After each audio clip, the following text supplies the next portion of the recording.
राधे राधे। आज जानेंगे कि धर्म क्या है। कौन सा धर्म है जो हम निभाते आ रहे हैं, वो धर्म है या फिर कुछ और है। धर्म की जो सत्ता है, क्या वो बाहर से आती है कि हमें धर्म माननी चाहिए, या फिर हमारे अंदर से आती है। चेतना की वो अवस्था जहाँ पे सब कुछ शून्य है, शून्यता है। कुछ भी नहीं है, ना अच्छा ना बुरा, ना ऊंचा ना नीचा, किसी तरह की कुछ भी नहीं है। शांत पूरी तरह से, सब कुछ खत्म। वो है धर्म। और ये धर्म कहाँ से आती है? ये धर्म हमारे अंदर से आती है। लेकिन इस जगत में बहुत सारी भ्रांति है। इस जगत में तो बहुत सारा एक तरह की ना भ्रम है लोगों में कि मैं सबसे बेस्ट हूँ, मेरी कोई गलती है ही नहीं, मैंने कभी गलती की ही नहीं। ये सामने वाले का ही गलती है, चाहे कुछ भी हो, मैं तो सही हूँ, मैं तो सबसे सही हूँ और कोई दूसरा सही हो नहीं सकता है। और ये जो अपने आप को सर्वश्रेष्ठ समझना, ये है अभिमान। और जहाँ अभिमान है वहाँ शून्यता, वहाँ धर्म नहीं है। और जहाँ अभिमान है वो धर्म का पालन चाह के भी नहीं कर सकता, क्योंकि उसने खुद को जाना ही नहीं। लेकिन जो ये समझता है कि नहीं, मेरी गलती है, मुझे सुधार करनी चाहिए, मैंने गलत किया है, मुझे अपने आप को बदलना चाहिए, तो अगर वो अपने आप को बदलने की एक कोशिश करता है, एक कदम उठाता है, वो है शून्यता की ओर बढ़ना। जब भी कोई गलती करता है, जब भी कोई क्रोध करता है, तो हम ऐसा बोलते हैं कि उसका जो बिहेवियर है बहुत गंदा है, वो जो सामने व्यक्ति है जो इतना चिल्ला रहा है ये बहुत ही खराब व्यक्ति है। लेकिन जब हम गुस्सा करते हैं, जब वही क्रोध हम करते हैं, तो हम बोलते हैं कि नहीं, हमारी परिस्थिति ही ऐसी थी, अरे मुझे करना पड़ा गुस्सा, अरे तुम नहीं जानते हो, ऐसी ऐसी परिस्थिति हो गई थी इसलिए मैंने गुस्सा कर दिया, जबकि मैं करना नहीं चाह रहा था लेकिन मुझे करना पड़ा। लेकिन वही अगर दूसरे कोई करता है तो हमें लगता है कि वो आदमी ही खराब है, उसका मस्तिष्क ही विकृत हो गया है। हमें जब भी पीड़ा होता है तो हम बोलते हैं यार हमें बहुत सताया गया, हमें लोगों ने बहुत सताया है इसलिए हमें पीड़ा हो रही है। लेकिन जब दूसरों को पीड़ा होता है तो हम बोलते हैं ये ढोंग कर रहा है, ये इसी तरह करता है, इससे इसकी ही गलती है, किसी ने नहीं सताया, इसने ही गलती करी है। तो धर्म क्या कहता है? जीसस का एक वचन था जो कि सारे धर्म का संग्रह आप मान सकते हो।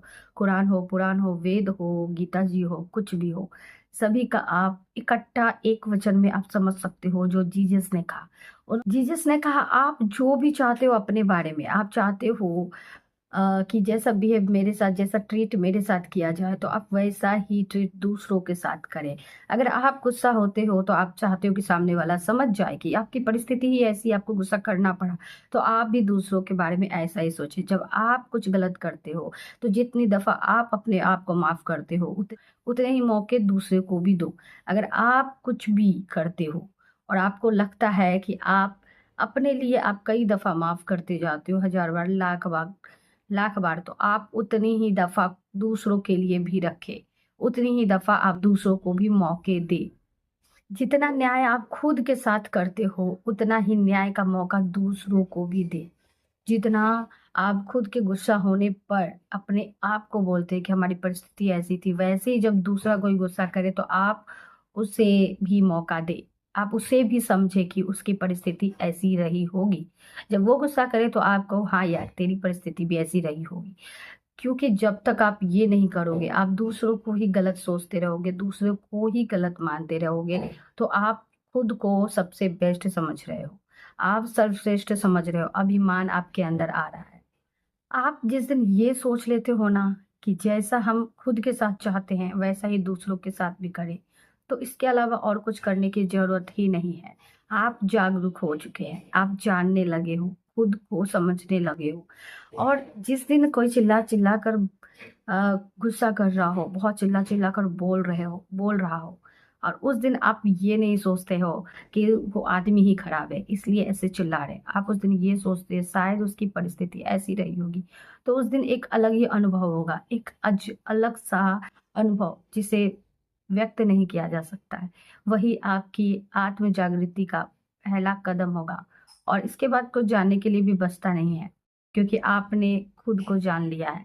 बजाय आप इसके सोचते रहो हमेशा आप किसी को गुस्सा करते देखकर, किसी तरह का बिहेव देखकर आप सीधा सीधा अंदाजा लगा लेते हो कि खराब इंसान है और मैं बहुत ही अच्छा हूँ, मेरे अंदर कोई भी ऐसी गलती नहीं है। तो आप अपने आप को कभी जान ही नहीं पाओगे, क्योंकि आप अपने आप को बेस्ट समझ रहे हो, सबसे अच्छा समझ रहे हो। आपके अंदर आपको कोई भी अवगुण दिख ही नहीं रहा है। अगर आपको लगता है कि आप सबसे बेस्ट हो, तो आपके साथ आपके ही जैसे इंसान को रख दिया जाए, बिल्कुल टू कॉपी इंसान को, तो अब आप सोचो कि आपको आपका जीवन कैसा हो जाएगा। आप सदियों से अपने साथ रहते आ रहे हैं, आपके अंदर लालच भरी हुई है, क्रोध भरा हुआ है, जलन भरी हुई है, सब कुछ भरा हुआ, आप उसके साथ रहते आ रहे हो, लेकिन आपको कभी भी तकलीफ नहीं हुई। लेकिन जब आपके सामने आपके ही जैसा सेम टू सेम इंसान रहने लगे, तब आपको तकलीफ होने लगती है, तब आपको लगने लगता है कि इसमें बहुत सारी बुराई है, क्योंकि हम हमेशा दूसरों को देखते हैं, अपने अंदर कभी देखते ही नहीं है। जब तक हम खुद के अंदर नहीं देखेंगे, तब तक हम जागरूक होंगे ही नहीं, हमारी जागृति होगी ही नहीं। बुद्ध भगवान जी है, वो हमेशा ही क्षमा मांगते थे। तो एक शिष्य ने कहा कि आप क्षमा क्यों मांग रहे हो, आप तो किसी को कष्ट भी नहीं देते।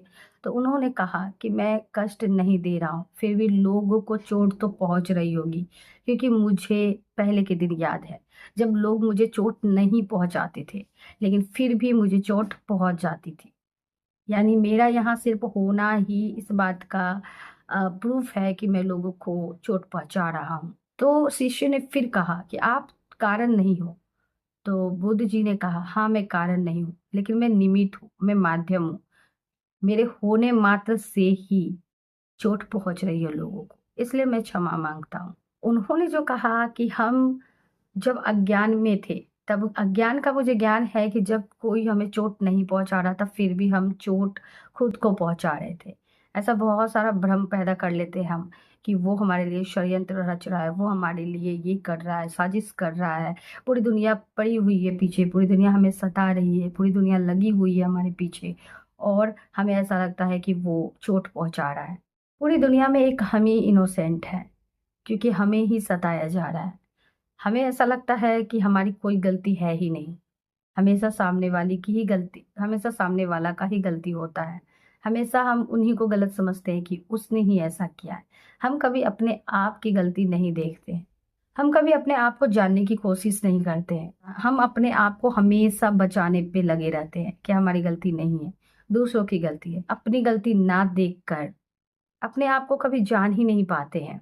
जो अपने आप को नहीं जान पाता है, वो अपने आप को बचाएगा कैसे?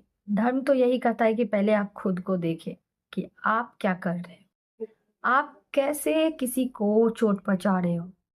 हमें अपने आप को देखना होगा कि हम चलकर, उठकर, बैठकर, हंसकर, इशारों से, आंखों से, ओठों से किस तरह से हम लोगों को चोट पहुंचा रहे हैं।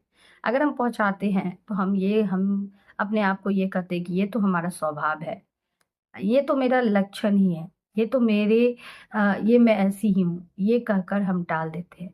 हमें दूसरों को हंसी उड़ाने में मजा आती है, हमें दूसरों को जब बुरा बोलते हैं तो हमें ख्याल नहीं आता, जब हम दूसरों को अलग नजरिए से देखते हैं हमें ख्याल नहीं आता, जब हम इशारा करते हैं तो हमें ख्याल नहीं आता, हम कुछ भी करते हैं तो हमें ख्याल नहीं आता है, क्योंकि हमें लगता है कि यह हमारा स्वभाव है।